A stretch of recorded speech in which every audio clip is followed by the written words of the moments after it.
Flight 408 का रहस्य। दिसंबर 29, 1972 की रात मियामी अंतरराष्ट्रीय हवाई अड्डे से एक बड़ा जहाज उड़ान भरने वाला था।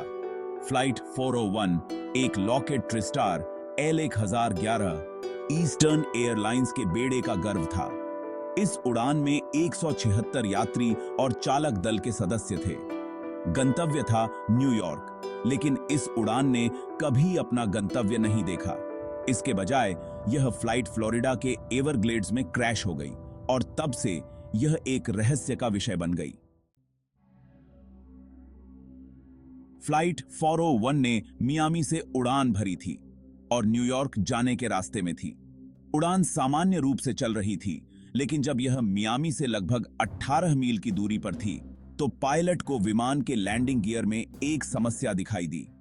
कॉकपिट में लगी एक लाइट जो यह संकेत देती थी कि लैंडिंग गियर ठीक से सेट हो गया है या नहीं, वह लाइट काम नहीं कर रही थी। कॉकपिट में मौजूद क्रू इस लाइट को ठीक करने की कोशिश में लग गए। उन्होंने ऑटो पायलट को एक्टिव कर दिया और खुद इस तकनीकी समस्या को सुलझाने में जुट गए। इसी बीच उन्हें यह ध्यान ही नहीं रहा कि ऑटो पायलट ने काम करना बंद कर दिया था और विमान धीरे धीरे ऊंचाई खोने लगा था। कॉकपिट क्रू इतने व्यस्त थे कि उन्हें इस बात का एहसास नहीं हुआ कि उनका विमान 2000 फीट की ऊंचाई से तेजी से नीचे आ रहा है। रात का समय था और विमान फ्लोरिडा के एवरग्लेड्स इलाके के ऊपर उड़ रहा था। अचानक विमान ने जोरदार झटका लिया और फ्लाइट 401 सीधे दलदली इलाके में जा गिरी। बचाव और मृत्यु दर। इस दुर्घटना में 101 लोगों की मौत हो गई, जबकि 75 लोग किसी तरह से बच गए।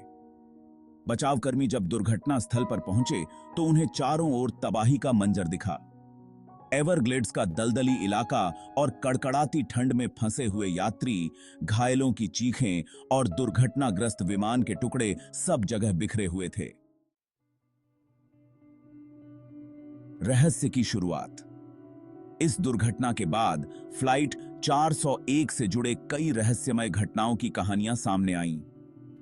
कुछ लोगों का कहना था कि उन्होंने फ्लाइट 401 के दुर्घटनाग्रस्त विमान से जुड़े भूत देखे।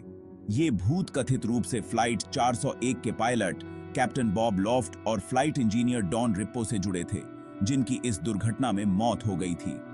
ईस्टर्न एयरलाइंस के अन्य विमानों के क्रू मेंबर्स और यात्रियों ने दावा किया कि उन्होंने कैप्टन लॉफ्ट और इंजीनियर रिप्पो को उड़ान के दौरान देखा था। कई लोगों ने उन्हें विमान के कॉकपिट में बैठे हुए या फिर गलियारे में चलते हुए देखा। ये सभी कहानियां धीरे धीरे इतने प्रचलित हो गए कि एयरलाइंस ने इस पर जांच करनी शुरू कर दी। क्या ये सिर्फ कल्पना थी? कुछ लोगों का मानना था कि ये सभी कहानियां महज कल्पना हैं और दुर्घटना के बाद के तनाव और आघात के कारण ही लोग इस तरह की चीजें देख रहे थे। वहीं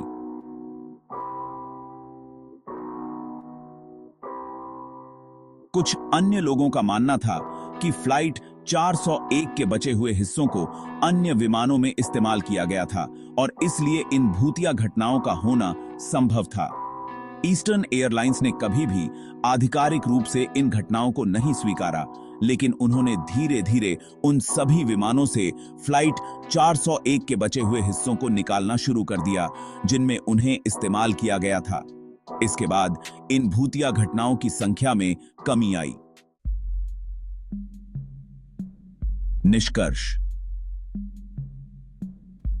फ्लाइट 401 की दुर्घटना ने न केवल हवाई यात्रा की सुरक्षा के बारे में नए सवाल खड़े किए, बल्कि इसने रहस्यमय कहानियों का भी जन्म दिया जो आज भी लोगों के दिलों में बसी हुई हैं। क्या यह सिर्फ दिमाग का खेल था या फिर वास्तव में फ्लाइट 401 के मृत पायलट और क्रू अपने विमान की सुरक्षा के लिए वापस आए थे? इसका उत्तर आज भी एक रहस्य ही है।